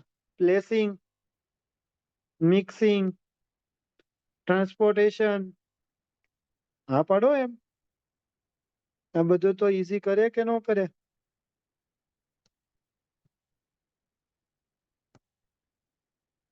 હું આમાંથી કઈ ખોટું કહું તો કેજો. એવું ન હોય કે હું સાચું જ કહું બધી વસ્તુ. તમને એવું લાગે કે સાહેબ સ્કીમ આપે તો તમારે તરત જ ઓબ્જેક્શન ઉઠાવવાનું, સાહેબ આવું ન હોય. અને એમ લાગે કે ના ના સાચા છો તો કહી દેવાનું કે સાચા છો સાહેબ એમ. એર એન્ટરિંગ નાખે તો કોમ્પેક્શન શું કામ કરવું પડે? મારો ભાઈ કોમ્પેક્શન તો કરવું જ પડે ને. અને ઈ કેલ્ક્યુલેશનમાં ધ્યાનમાં લઈને જ કરીએ, આપણે એડ કરીએ. ઈ કેલ્ક્યુલેશનમાં લઈ જ લીધું હોય. સાંભળો, કોમ્પેક્શન કરો તો બધી એર કઈ રિમૂવ ન થઈ જાય. કોને એવું છે મગજમાં કે કોમ્પેક્શન કરીએ તો કોન્ક્રીટ 100% એર ફ્રી થઈ જાય? કોણ છે એવું? બોલો તો. હાલો, છે કોઈ એવું? બોલો, એર ફ્રી થઈ જાય કઈ કોમ્પેક્શન કરો તો? નો થાય ને.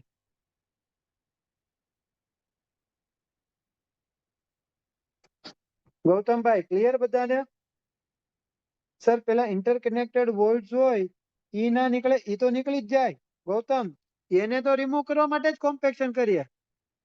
આને તો રિમૂવ કરવા માટે કોમ્પેક્શન કરીએ, પણ સાથે સાથે કેવું છે કે એન્ટ્રેન એર હોય એ તને થોડીક ઓછી થઈ જાય. પણ એને આપણે કેલ્ક્યુલેશનમાં લઈ જ લીધી હોય કે ભાઈ 5-10% જે ઘટવાનું છે, થોડુંક વધારે એર એન્ટ્રિંગ એજન્ટ નાખવાનું. સમજી ગયા? તો એવું ન હોય 33% એર રહી જાય. અહીંયા આવી જાવ હિનાબેન, આ જો બધું મિક્સ કરી દો. એ તો એક સિંગલ મટીરિયલ માટે 33% હતું. અહીંયા તો કોન્ક્રીટમાં આપણે અલગ અલગ મિક્સર કરીએ છીએ એટલે એવું બધું ન હોય. 33% એર એટલે હું તમે સમજો? કોન્ક્રીટ છે કે હવા ખાવાની બારી ગોઠવી એવું થાય. કોક પકડી પકડીને મારશે તમને ને મને બંનેને. કોણે ભણાવ્યું એમ? સમજ્યા?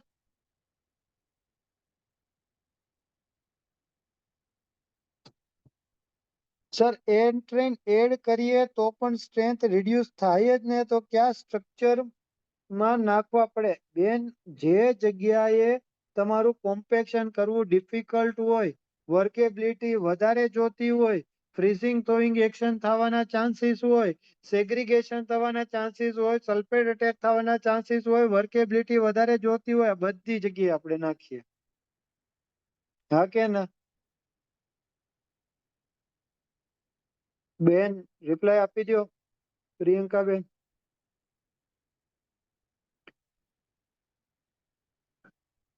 સર પ્રેક્ટિકલી 90 થી 95% એ રિમૂવ થાય કોમ્પેક્શનમાં.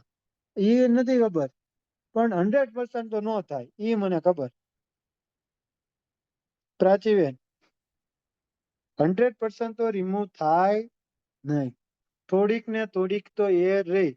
તો હાલો એક મસ્ત ક્વેશ્ચન પૂછું. એકવાર કોમ્પેક્શન કરશો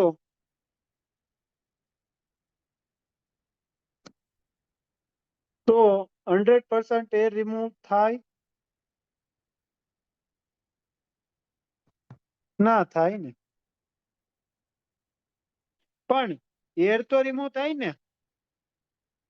તો કોમ્પેક્શન કરવાથી, સાંભળજો, કોમ્પેક્શન કરવાથી કોન્ક્રીટની સ્ટ્રેન્થ વધે?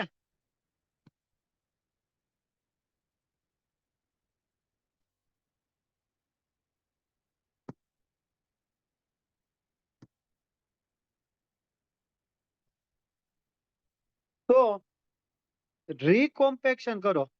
એટલે એકવાર કોન્ક્રીટનું કોમ્પેક્શન થઈ ગયું છે, પછી થોડાક સમય પછી ફરીથી કોમ્પેક્શન કરો તો કોન્ક્રીટમાં શું થશે? હવે કયો.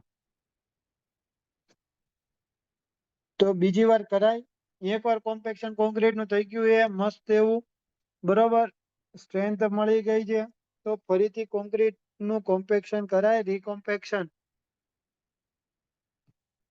હા કે ના?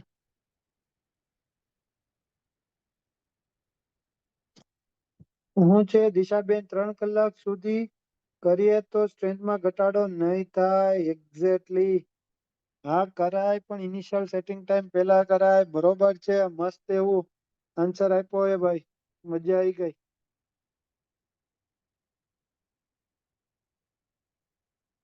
શેપ ગેરન કરી લે પછી ના કરાય, પહેલા તો કરી શકાય ને. તો રીકોમ્પેક્શન કરવાથી કોન્ક્રીટની સ્ટ્રેન્થમાં, ધ્યાનથી સાંભળજો, સ્ટ્રેન્થમાં 10 થી 15% વધારો થાય. કેટલા ટકાનો વધારો થાય? 10 થી 15% વધારો થાય. કેમ? કારણ કે પહેલી વાર કોમ્પેક્શન કર્યું હોય તો એર તો રહી જ હોય. ઈ એર પણ થોડી ઘણી કેવી થાય? રિમૂવ થાય રીકોમ્પેક્શન કરવાથી. અને બોન્ડ સ્ટ્રેન્થમાં અતન ઇન્ક્રીઝ થાય. બોન્ડ સ્ટ્રેન્થમાં અતન 20 થી 25% નો વધારો થાય. પણ આનું એક જ વસ્તુ કે રીકોમ્પેક્શન વિધિન આનો ટાઈમ પીરિયડ કંઈક આપેલો છે, મને એક્ઝેક્ટલી યાદ નથી, પણ બિફોર આઈએસટી કરી લેવાનું. લગભગ 3 to 4 અવર જેવું આપેલું હતું. 3 to 4 અવરમાં મેં તમને એક પીડીએફ મોકલી હતી, યાદ છે કોઈને? આરપી રેતલિયાની કોન્ક્રીટ ટેકનોલોજીની પીડીએફ આપેલી હતી અને મેં એમાં લખેલું હતું કે આમાં ક્વેશ્ચન આપેલા છે. જો કોઈ ક્વેશ્ચન વાંચેલા હોય તો એમાં આ વસ્તુ લખેલી છે. મને ખબર એ જમણા બાજુના પેજ ઉપર પહેલો ઉપરનો ક્વેશ્ચન લખેલો હતો. જ્યારે હું ઇન્ટરવ્યુની તૈયારી કરતો હતો ને ત્યારે મેં એટલી વાર વાંચેલી કે હજી મને યાદ છે. આઈએસટી કે એફએસટી? એફએસટી નો હોય, આઈએસટી આજુબાજુ જ હોય. 3 to 4 અવર હોય, લગભગ આટલું આવે મને ખ્યાલ હોય. તો તમારી પ્રિપેરેશન આવી કરવી જોઈએ એમ હું કહું છું. એવું નથી કે આટલી કરો એમ. તો એડમિક્સર તરીકે એર એન્ટ્રિંગ એજન્ટ નાખીએ તો પણ તો તેની કે વધશે કે ઘટશે? એટલે હું પૂછવા માંગુ છું વિજય વિમલ કુમાર, ખબર ન પડી. બોન્ડ સ્ટ્રેન્થ 25% જેવું લખેલું છે ને? હા, 20 થી 25% જેવું. આજથી ઘણા વર્ષ પહેલા વાંચેલું, પણ એક્ઝેક્ટ ડેટા નહીં ખબર, પણ આ વસ્તુ ખબર છે. બોલો દિશાબેન, લખ્યું હોય કે નથી લખ્યું? કયો આમાંથી મેં કઈ ખોટું કીધું હોય તો?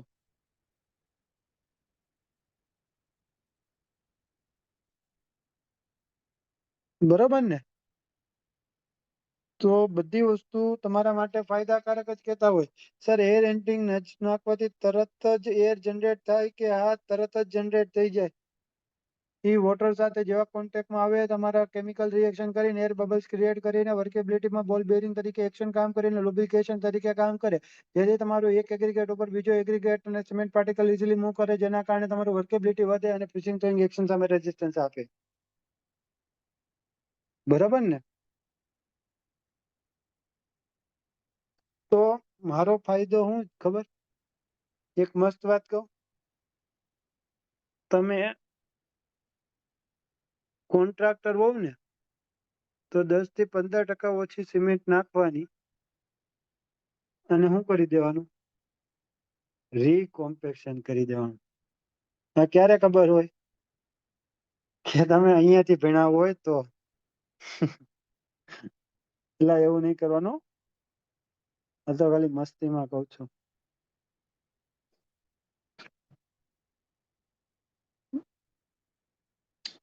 ચાલો, ક્લિયર? હવે આ ટોપિકમાં કોઈને કઈ ડાઉટ હોય તો કયો. આટલી સ્પીડ અને કોન્ફિડન્સ થી બોલવું ઇન્ટરવ્યુમાં? એટલે ના ના, આ તો થોડુંક ધીરે બોલો ને, સામે વાળાને સમજાય એ રીતના બોલો. સર, સાઇટ પર પ્રોપર એક વાર કોમ્પેક્શન કરે તોય બહુ છે. વાહ મેઘલભાઈ વાહ. ચોરી ક્યોરિંગમાં અને કોમ્પેક્શનમાં સૌથી વધુ થાય. સમજ્યા ને?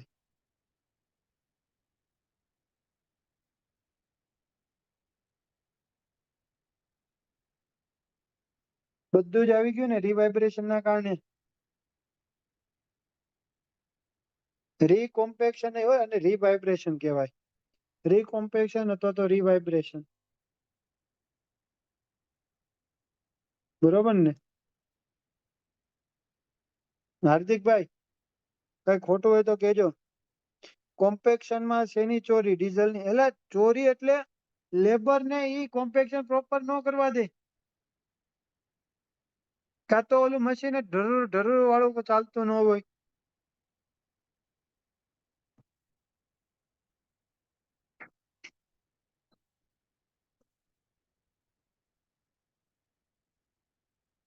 તો હા, આખો એક ટોપિક જ આવી જાય કોમ્પેક્શન.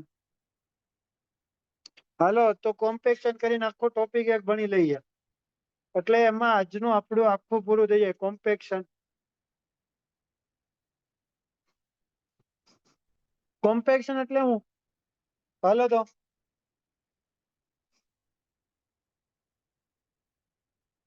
કોમ્પેક્શન એટલે નન્ની બેન, કોમ્પેક્શન એટલે કે એવી પ્રોસેસ કે જે દરમિયાન કોન્ક્રીટ માંથી કેવી એર રિમૂવ કરવાનું આવે છે? એન્ટ્રેપ એર રિમૂવ કરવામાં આવે છે. કેવી એર રિમૂવ કરવામાં આવે છે? એન્ટ્રેપ એર રિમૂવ કરવા માટે જે પ્રોસેસ કરીએ છીએ એને જ કોના તરીકે ઓળખવામાં આવે છે? કોમ્પેક્શન તરીકે ઓળખવામાં આવે છે. હાલો, તો ઇન્ટરવ્યુમાં પૂછે કે કોમ્પેક્શન માટે શું કરવામાં આવે છે? એર માટે કોમ્પેક્શન એટલે કે કઈ એર રિમૂવ કરવામાં આવે છે? એન્ટ્રેપ એર રિમૂવ કરવા માટે જે પ્રોસીજર કરીએ છીએ એની માટે. હવે તમને એમ પૂછે કે કોમ્પેક્શન શા માટે કરવામાં આવે છે, તો તમારે કહેવાનું કે જો તમારે આપણે કોન્ક્રીટની અંદર એર રહેશે તો એની લીધે એની જે સ્ટ્રેન્થ થશે એમાં કેવો થશે? ઘટાડો થશે. એટલા માટે આપણે કોમ્પેક્શન કરવામાં આવે છે. તો બીજો જ સાહેબ ક્વેશ્ચન પૂછે કે કેટલા ટકા એર હોય તો કેટલી સ્ટ્રેન્થમાં ઘટાડો થાય? મારી જેવો સાહેબ હોય તો પૂછે તો 1% એર રહ્યું હોય તો તમારો સ્ટ્રેન્થમાં અરાઉન્ડ ઘટાડો કેટલો થાય? 5.5% સ્ટ્રેન્થમાં ઘટાડો થાય કે ન થાય? તો એની પછીનો ક્વેશ્ચન એવો પૂછે સાહેબ કે કઈ રીતના તમે કોમ્પેક્શન કરો સાઇટ ઉપર, અથવા તો કઈ કઈ રીતના તમારું કોમ્પેક્શન થાય? બોલો. તો હું સાહેબને કહું કે મેઇનલી બે રીતના મારું કોમ્પેક્શન થાય. સાંભળજો. પેલું તમારું કેવું હોય? હેન્ડ કોમ્પેક્શન હોય. હા કે ના? અને બીજું કેવું હોય? મશીન કોમ્પેક્શન હોય. કોઈ આમાં ભૂલ હોય તો કે ભૂલચૂક માફ. બરોબર ને? ઇન્ટરવ્યુમાં થોડું ઘણું તો ખોટું હાલે અને કદાચ હું ભૂલી જાઉં તો હાલે. હેન્ડ કોમ્પેક્શનમાં કઈ રીતના કોમ્પેક્શન થાય? હેન્ડ કોમ્પેક્શનમાં કઈ રીતના કોમ્પેક્શન થાય? તને પૂછું કઈ રીતના કોમ્પેક્શન થાય? તો રોડિંગ, રેમિંગ અને ટેમ્પિંગ. તો રોડિંગ, રેમિંગ અને ટેમ્પિંગ, આ ત્રણેય રીતના તમારું કોમ્પેક્શન થઈ શકે. રોડિંગ એટલે હું, તમે ઘણી વખત સાઈટ ઉપર જોયો હશે તો એક મજૂર હોય હળિયો લઈને અથવા તો બાંબુ લઈને અથવા તો ટેકો લઈને ખાચે ખાચ થતો હોય. બરોબર ને? એટલે ગુજરાતીમાં ભણાવું છું તો વાંધો નહીં ને? સળિયો અને ખાચા ખાચ ને એવું કે પ્રોફેશનલી બોલવું પડે કે એક તમારે રોડ લેવાનો, કાં તો સ્ટીલ કાં તો બાંબુનો, એના વડે જે તમે કોમ્પેક્શન કરો કોલમની અંદર એને રોડિંગ કહેવાય. ઘણાને એવું હોય. રેમિંગ એટલે હું? રેમિંગ, તમે ધુમ્મસ નામ સાંભળેલું? ધુમ્મસ.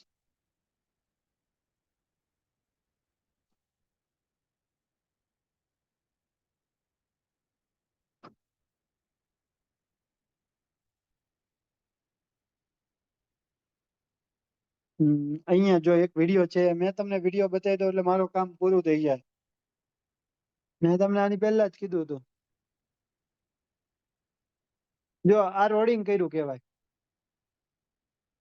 સ્મોલ કોન્ક્રીટિંગ વર્કમાં, અનઇમ્પોર્ટન્ટ વર્કમાં સાંભળજો, હેન્ડ કોમ્પેક્શન કઈ જગ્યાએ કરીએ તો સ્મોલ કોન્ક્રીટિંગ વર્ક અથવા તો અનઇમ્પોર્ટન્ટ વર્ક્સ હોય. બરોબર, એવી જગ્યાએ કરીએ તો લખજો.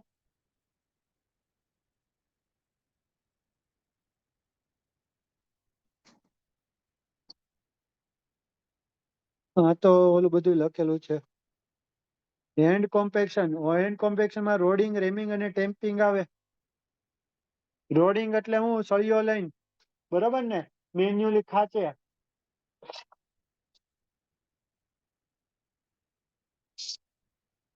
ઓકે, એને રોડિંગ કહેવાય. પછી રેમિંગ, કોલમના સળિયામાં સ્ટાર્ટરમાં, હા બસ, ઓલો મજૂર લઈને ઉપર લઈને ઉભો હોય ને. રેમિંગ એટલે જો અહીંયા તો જો આને બાંબુ ને છડી ને બધું બતાવી દીધું, આવું બધું ન હોય. જો જો આને રેમિંગ તમે કઈ જગ્યાએ આમ જોયું છે ખબર? પ્લિન્થ નું કરવાનું હોય, પીસીસી નું કોમ્પેક્શન કરવાનું હોય, તો એવી જગ્યાએ તમારું આવું રીતના રેમિંગ કરે. હવે ક્લિયર? ધુમ્મસ, એને ધુમ્મસ હતા કે કુબો. હા હા, કુબો. ભંગાર વાળા પણ કરે. ભંગાર વાળા એ અંકિત, હા ક્યાં તું ભોગો?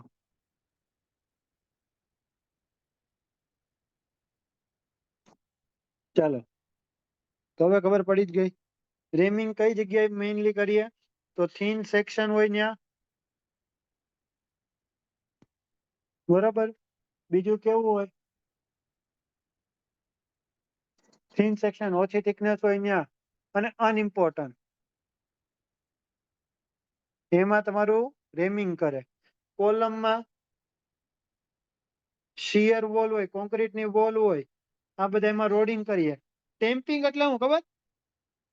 ઓલો એક મજૂર હોય, મિસ્ત્રી હોય, ઓલું મસ્ટર લઈને થપ થપ થપ થપ નાની રીતના ઉપર મારતો હોય. મસ્ટર ને શું કહેવાય ઇંગ્લિશમાં?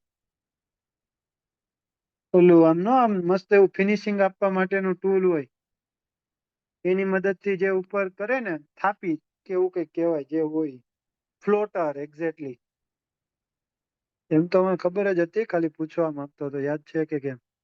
ફ્લોટર ની મદદથી જે ઠપકારીને કરે ને, બરોબર, એને ટેમ્પિંગ કહેવાય. બરોબર, આ સ્લેબમાં કરે. તમે જોયું હશે, સ્લેબનું જયારે ફિનિશિંગ કરતો હોય ને મિસ્ત્રી, ત્યારે આનું લેલું વાળું અહીંયા આવી જાય. એ લેલું તો કોને કહેવાય? પેલું સુનાડું હોય ને એને લેલું કહેવાય. હવે એમ નહીં કેતા સુનાડું એટલે હું, એને ઇંગ્લિશમાં શું કહેવાય? કે કહેવાય એટલે ટ્રોવેલ. હા, ટ્રોવેલ કહેવાય. હા હા.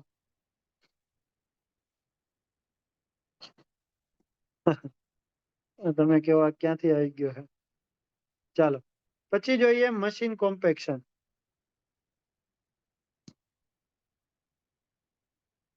મશીન કોમ્પેક્શનમાં સૌથી પેલું કયું આવે? મશીન કોમ્પેક્શનમાં સૌથી પેલું કયું આવે? ભૂલાઈ ગયું એલા. હા, નીડલ વાઇબ્રેટર. હાલો જો એક ફોટો બતાવી દો, ઓલા કોકે મૂક્યો છે, જો ચેટમાં વિયો જાય, પેલા ફોટો બતાવી દો. આવા નંગ મળી જ જાય, જો આ.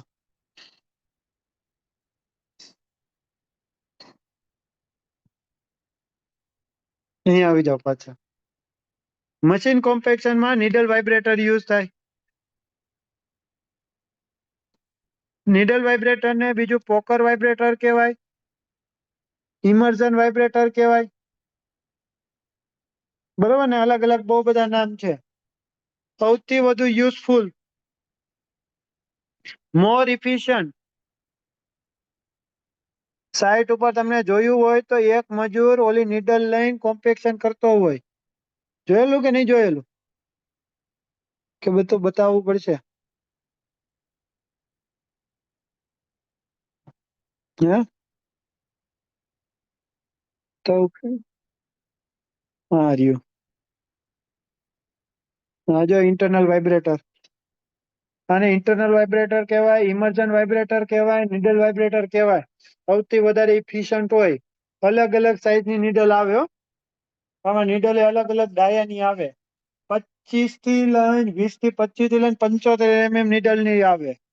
એટલે નીડલની સાઈઝ 20 થી 25 થી લઈને 75 સુધીની આવે. ડિપેન્ડ કરે કઈ ટાઈપની નીડલ યુઝ કરવી. સ્પેસિંગ ઓફ રેન્ફોર્સમેન્ટ ઉપર ડિપેન્ડ કરે. બરોબર ને? સૌથી વધારે ઇફેક્ટિવ કામ કરે કોન્ક્રીટમાં. કઈ જગ્યાએ નીડલ વાઇબ્રેટર યુઝ કરીએ તો બધી જગ્યાએ આનો યુઝ થાય. જ્યાં ડેપ્થ ઓછી હોય ત્યાં મોસ્ટલી યુઝ થાય. ડેપ્થ કેવી હોય? ઓછી. તો તમે કહો કોલમમાં યુઝ થાય, તો કોલમમાં યુઝ ન થાય. પણ તેમ છતાં પણ આપણામાં એટલું બધું એક્સપિરિયન્સ હોય કે આપણે આનો યુઝ કરીએ છીએ. જો એક ભાઈએ ચેટમાં મૂકેલી નીડલ, હાલો બતાવી જ દઈએ. એ ભાઈ કામનો માણસ લાગે છે. આવું જ કામ કરતો લાગે. જો 25, 35, 45, 50, 60 અલગ અલગ સાઈઝની આવે. બરોબર ને? તમારો જ માણસ છે? હા, એ મારો જ માણસ નથી. અહીં આવી જાઓ. પછી બીજું હું આમાં કહેવાનું નીડલ વાઇબ્રેટરમાં? બસ આ નીડલ વાઇબ્રેટર પૂરું થઈ ગયું. હા, નીડલ વાઇબ્રેટરનો યુઝ કોમ્પેક્શન માટે કરીએ, નહીં કે કોન્ક્રીટને ધક્કો મારવા માટે. મજૂર શું કરે? આનથી ધક્કો મારે કોન્ક્રીટને. કેમ? કારણ કે કામ ઓછું કરવું પડે.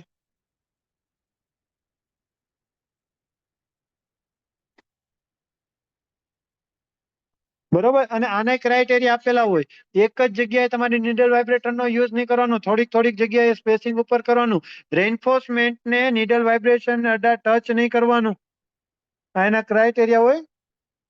ફોર્મ વર્કને નહીં ટચ કરવાનું. નહીતર એવું થાય કે ફોર્મ વર્ક જ ખુલી ગયું.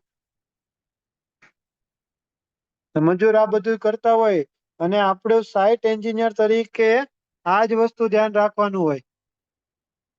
નકર તો આપણામાં એન્જિનિયરમાં અને સુપરવાઇઝરમાં ફરક હું. બરાબર ને?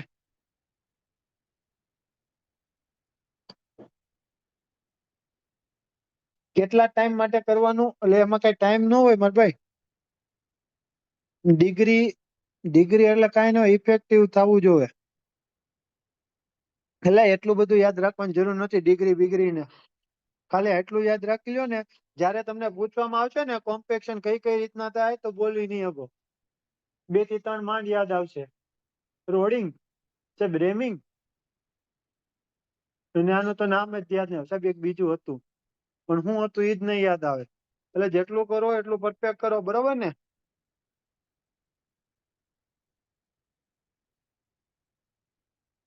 હાલો તો આ બેન કઈ કઈ નવું કહે તો આપણે જાણી લઈએ.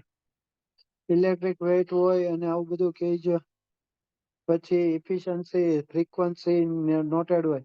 20 થી લઈને 75 mm સુધીનું આવે. જો આ ભાઈ મજૂર લઈને કરે છે કોમ્પેક્શન. બરોબર ને? આ તમારું નીડલ વાઇબ્રેટર કમ્પ્લીટ. વર્કેબિલિટી ઉપર ડિપેન્ડ કરે ને? હા કરે. વર્કેબિલિટી ઉપર ડિપેન્ડ કરે હો મારા ભાઈ. સાચી વાત છે તારી. પછી એની પછીનું વાઇબ્રેટર આવે ફોર્મ વર્ક વાઇબ્રેટર. જો આ ફોર્મ વર્ક વાઇબ્રેટર કહેવાય. ફોર્મવર્ક વાઇબ્રેટર કઈ જગ્યાએ? ફોર્મવર્ક વાઇબ્રેટરમાં આપણે વાઇબ્રેટર ફોર્મવર્ક ઉપર એપ્લાય કરીને જે ફોર્મવર્ક હોય એને વાઇબ્રેશન આપીએ અને ફોર્મવર્કને જે ટચ થઈ ગયેલું કોન્ક્રીટ હોય એ તમારું વાઇબ્રેટ થાય અને એની મદદથી કોમ્પેક્શન થાય. તો તમે મને કહો તો ફોર્મવર્ક વાઇબ્રેટરનો યુઝ કઈ જગ્યાએ કરાય? ફોર્મવર્ક વાઇબ્રેટરનો યુઝ કઈ જગ્યાએ કરાય?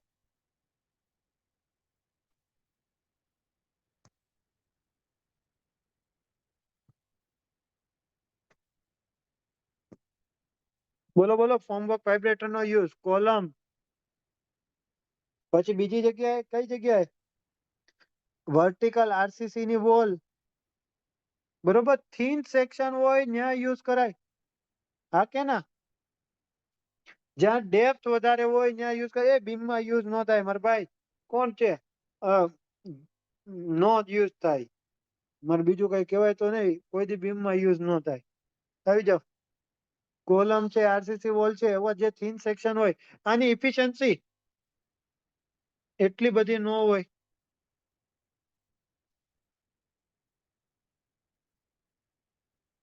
Not much efficient as like needle vibrator.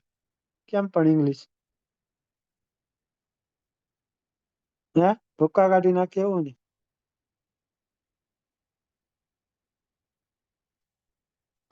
પછી વોટર ટેન્કમાં કયું વાઇબ્રેટર યુઝ થાય? ડિપેન્ડ કરે કે કેવું વોટર ટેન્ક બનાવવો છે બેન.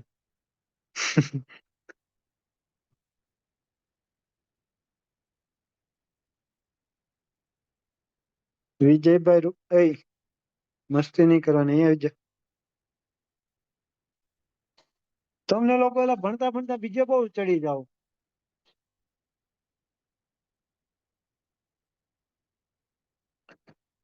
અને પાછું ફોર્મવર્ક સારું હોવું જોઈએ. લાકડાના ફોર્મવર્કમાં આ વાઇબ્રેટર નહીં લગાવતા. નકર કોલમના સળિયા ક્યાં ઉભા છે, ફાળકો કઈ જગ્યાએ છે અને કોન્ક્રીટ કઈ જગ્યાએ છે, બધું અલગ અલગ છૂટું છવાયું થઈ જાય.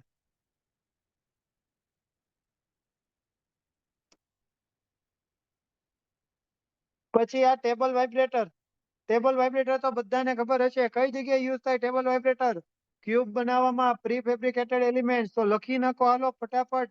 ટેબલ વાઇબ્રેટર નો યુઝ કઈ જગ્યાએ થાય? તો પ્રી ફેબ્રિકેટેડ વર્ક અથવા તો ક્યુબમાં યુઝ થાય.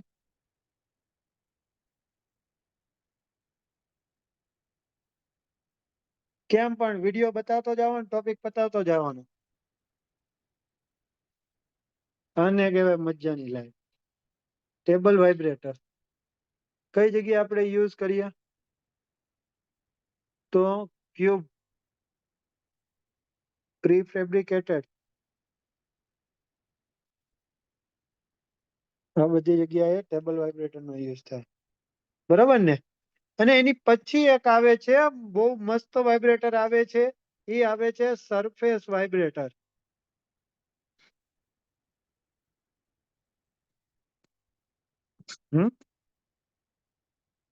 Surface vibrator. હવે કઈક બીજા કલર થી લખીએ. રંગીન બુક લાવવું જોઈએ. એક MCQ આવતો જેમાં ડેપ્થ 150 mm કરતા ઓછી હોય એવી જગ્યાએ આપણે રેથેલિયામાં ક્વેશ્ચન આવતો. ઓપ્શન સી લગભગ આવતો. બરોબર ને? તો ત્યાં તમારે સરફેસ વાઇબ્રેટર યુઝ થાય. થીન સેક્શન હોય. કઈ જગ્યાએ યુઝ કરીએ? મોસ્ટલી રોડમાં યુઝ કરીએ. બરોબર ને? રોડમાં યુઝ થાય. જ્યાં ડેપ્થ રોડની વધારે હોય ત્યાં શું કરવાનું? જ્યાં રોડની ડેપ્થ 150 mm કરતા વધારે હોય ત્યાં શું કરવાનું? તો સરફેસ વાઇબ્રેટર યુઝ કરવાનું અને સાથે સાથે કોનો યુઝ કરવાનો? નીડલ વાઇબ્રેટર નો યુઝ કરવાનો. તમે જોયેલું હોય તો મજૂર છે ને આમ બે મજૂર હોય એ ખેંચતા હોય છેડેથી. નહીં, બે મજૂર હોય ને? હા, બે મજૂર હોય.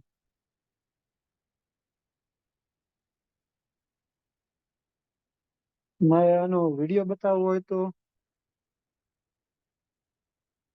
Surface vibrator.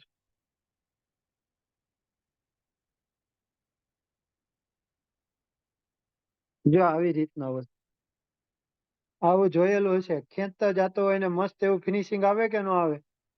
આ વાઇબ્રેટર ને સરફેસ વાઇબ્રેટર કહેવાય. વર્ક આસિસ્ટન્ટ હોય મજૂરનો, એ વર્ક આસિસ્ટન્ટ નો હોય. અહીંયા તો કોન્ટ્રાક્ટર નો માણસ હોય. કે આપણે થોડા ગવર્મેન્ટ વાળા આવું કામ કરે. એ તો ખાલી ક્વોલિટી ચેક કરે, ખાલી કહેવા માટે. બરાબર ને? તો આ તમારું રહ્યું સરફેસ વાઇબ્રેટર. ક્લિયર? તો આજે બસ બે ક્વેશ્ચન જ લેવાના, પણ બે ક્વેશ્ચન મસ્ત એવા લેવાના.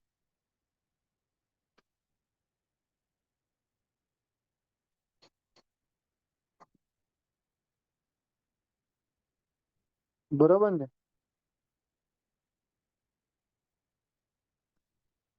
ઓકે,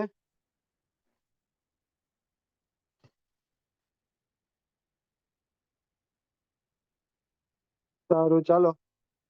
સર, હોમવર્ક વાઇબ્રેટર લગાવતા તે, હા હા, છેલ્લે બે લોખંડની હોય. એ હજી સેલ્ફ કોમ્પેક્ટ કોન્ક્રીટ ને બધું આવશે મારા ભાઈ.